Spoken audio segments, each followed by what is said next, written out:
So today we're looking at the Airstrikes. Yes, these Dutch cruisers came out a little while ago, and people have seen some interesting things over the weekend. And I wanted to talk a little bit about these ships and this airdrop or airstrike gimmick a little more in depth and try and explain my thoughts on it a little bit just for you guys. And the biggest thing I see, or I've heard from people, is that these will be good because it will prevent camping islands like this Alaska is. And, well, yes, this guy's overextended, sure. I don't think he deserved to lose that much HP in this position that quickly. But if you prevent people from camping on islands, people are just going to camp in spawn. So, in my mind, the lesser of two evils of camping is probably camping islands that are closer to caps, closer to the game going on, and people are actually participating in the battle by pushing up into islands, rather than people just camping spawn. Personally, I would rather see people camp islands than camp in their spawn.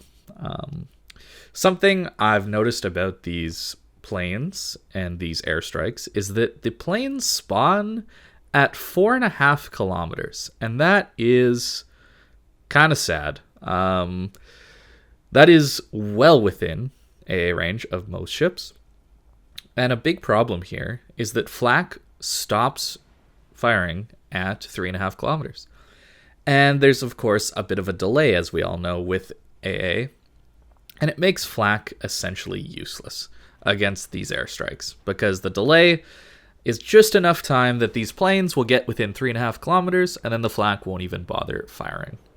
Something about this clip I want you to notice is that Veneto was flat broadside to this tier 10 Dutch cruiser. I don't know how to pronounce the name, so I'm not even going to bother trying.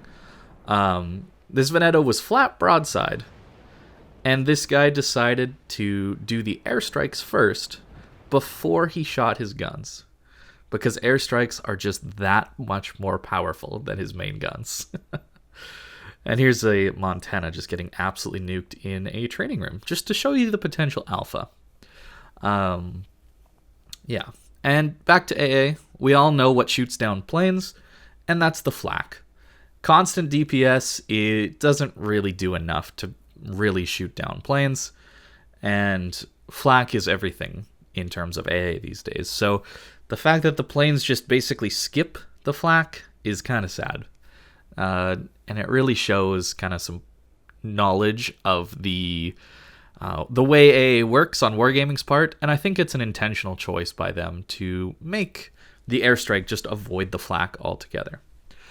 Something I do want you to notice from these clips, they'll be repeating, because these are the clips I found of some pretty massive strikes.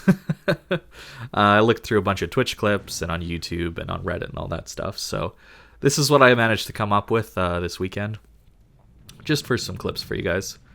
The main thing is talking about what these planes are capable of. Just look at the potential damage go up. He's at 300,000 potential damage, and after these drops, just look at how high his potential damage gets. Look at this in all the clips, by the way. It's pretty insane, I would say, how quickly that goes up. Now onto the Dutch just dodge argument or thought process. There's approximately 20 seconds from a plane being spotted at 4.5 kilometers and the bombs hitting your ship or splashing into the water if you do end up dodging. This means that I think smaller ships will be able to dodge, but 20 seconds is faster than Montana rudder shift is, just as a small comparison. So not a lot of time to dodge these planes once you know where they are coming from. And I think that large ships are going to have a really difficult time dodging these. And I think there is a bit of a misconception out there that these strikes are going to be difficult to lead. And I don't really buy that. Because we've been leading torpedoes that have multiple minute lead times for a while. Well, maybe not multiple minutes, but over a minute lead time for a while. So leading these airstrikes, I don't think is going to be that hard. We don't really know what the time difference is between calling in the airstrike and the plane spawning. But yeah, again, look at how broadside this Veneto is. And this guy has Scharnhorst guns on this ship. He's not even his guns weren't even looking at the ship. And he spawns his planes in first because he knows that's what's going to deal the most damage. That's just so backwards to me. That's just so insane. That the planes, your gimmick airstrike, is going to do more damage in a close-range brawling situation than your main guns, Scharnhorst guns, against a broadside ship. That's just crazy to me. Every time I see that clip, I'm just like, what is this game? Anyways, back to leading torpedoes versus leading these airstrikes. Obviously, torpedoes are easier to lead in the vertical direction, I guess, if we're looking at a 2D plane out from your ship, because the torpedoes follow a line directly out of your ship, hitting anything along their path. Whereas airstrikes, of course, are a rectangle. They don't hit an infinite distance vertically, so you have to lead that vertical a little bit more. But horizontally, I don't think people are going to have much of an issue leading them, because we've been doing that with torps for a while. I don't know if there's a lead indicator or not. That would be interesting to see. I bet there isn't, given the way CVs work and how CVs don't actually get a leader, like torpedoes do on a ship. But that remains to be seen. But I think that over time, people do get better at playing the game, obviously. So leading these airstrikes is not going to be an issue for especially good players, but even people who play the game a long time, they'll just get used to their lead time, and it won't be that hard to really hit things. I personally don't think. Now, looking at the damage output, obviously it seems pretty insane, but every tier 10 Dutch cruiser can store up to 3 airstrikes, and each drop, the most I've seen is doing 35,000. You can see that in the Training Room Montana clip. And obviously that's a perfect drop, so that won't happen all the time. But 3 35,000 damage drops is enough to kill pretty much any tier 10 battleship outright, 100% to 0. And that's an insane amount of alpha damage for a ship to be able to store up like that. And that is on top of being guaranteed fires. In all these clips, assuming there's a good drop, every part of the ship that can be lit on fire is lit on fire. So not only do you have basically the best alpha in the entire game, and because they're HE bombs, it doesn't matter the angle of your ship, you also have guaranteed dots on the enemy ship, just in case your alpha damage wasn't enough. So if you do miss and you get all these dots, and maybe you don't kill the ship outright, well, it forces a damage con. Or if somebody forced the damage con out already by hitting a torpedo and flooding, or a couple fires on the enemy ship, well, you're basically guaranteed permafires with these drops, which is crazy. Another thing for comparison with the alpha damage, well, it's more than a CV can do in a drop. Obviously, CV can send out more squads. Well, actually, I don't even know. 3 squads? And their 80-second cooldown? I don't know. It'd be close to see how many squads a CV could get out and how much alpha damage a CV could do in the same amount of time it takes to save up 3 squads again. Probably it would go to the CV over time like that, but that instantaneous alpha is much more than any CV can do. And you can div these. One of the main things is you can't division multiple CVs together, right? Because that would be even more broken, because you just send all your planes in on the same target and instantly kill it, right? Well, that's what these Dutch cruisers are. It's terrifying. It's terrifying to really think when you really think about it. Obviously, the range is limited. 13 kilometers on a ship with approximately 10 kilometer concealment, 10.5 or somewhere in there. And that allows you to stealth drop. So you can be completely dark and drop an airstrike on someone who has no idea you're even there, which is kind of terrifying as well. I think it would be good to limit these drops to maybe the same range as your concealment so that people know where it's coming from at least. Yeah, it's scary, man. I think that it's going to be really hard to actually dodge these, unless you somehow know exactly where this Dutch cruiser is and you're actively avoiding it.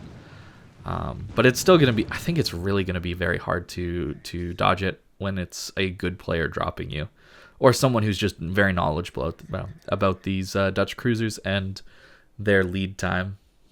So what are you going to do about it? You're going to stay outside of 13 kilometers of these Dutch cruisers. And what are you going to, and where does that leave you? Basically in spawn. So you're going to have to stay in spawn. You're going to have to stay far away from these guys if you want to avoid this. And that's sad, because camping in spawn is what CVs did, right? CVs made a lot of the islands that you would normally push up to not very safe. And so too with these Dutch cruisers. So yeah, more camping spawn, yay. Yeah, and that's why I think even if these bombs did very little damage, I still think they break the game because of that. I think this game is at its best when people are able to push in and have these closer than 15 kilometer range engagements. And at tier 10, it feels like you have to sit at 20 kilometers for at least 10 minutes of the game, when people just kind of get their chip damage in and let their DDs go fight it out in the caps, basically. Yeah, it's just another tool to prevent people from pushing in and enjoying that part of the game, the good part of the game, in my opinion. And that's why I think wargaming should be adding gimmicks that allow people to push in more or help people survive when they do push in more. I think Italian Battleship Smoke was a good example of a consumable, a gimmick that allows you to have nearly a minute reprieve from the fighting, allowing you to recharge your damage control, recharge your heal, that kind of thing. Get you to an island, allow you to get out of a tough situation, allow you to turn out. I think it was a very cool thing that they did that promoted brawling and pushing in. And these bombs are the exact opposite of something like that, in my opinion. And now I think there's some people hoping that wargaming will balance this. And I admire that hope, but I don't share it personally. Wargaming does a lot of internal testing off of the live server with their super testers and clans super testers, that kind of thing, and just even internally. So in my mind, most things that make it to testing on the live server with super testers, right, just in your games like you're seeing here, right, this is a normal match on the live server with some super testers playing these ships. Most of the time, these things make it into the game with some tweaks, usually. So generally, I think if a super tester is testing a ship in a live game, that's probably going to make it to the game within maybe 10%, greater or less power, in my mind. That's what you'll see once the ship is released. So I think it's also interesting that the way people have been trying to explain or hope that wargaming will balance these, it reminds me a lot of what people were saying about the aircraft carrier rework and the hope that it would be balanced and the hope that it would make the game better. And, well, we all know what the CV rework did, right? So I think these airstrikes are going to be really, really, really bad for the game if they stay in their current state. And I don't have much reason to think that they're going to really change them all that much. So that's my thoughts on it, guys. I hope maybe I gave you something to think about, or maybe wargaming sees more of these videos and community feedback. Maybe they listen and take these out of the game. That probably won't happen, but I guess I'll hope, right? Thank you very much for watching, and I hope you have a great day.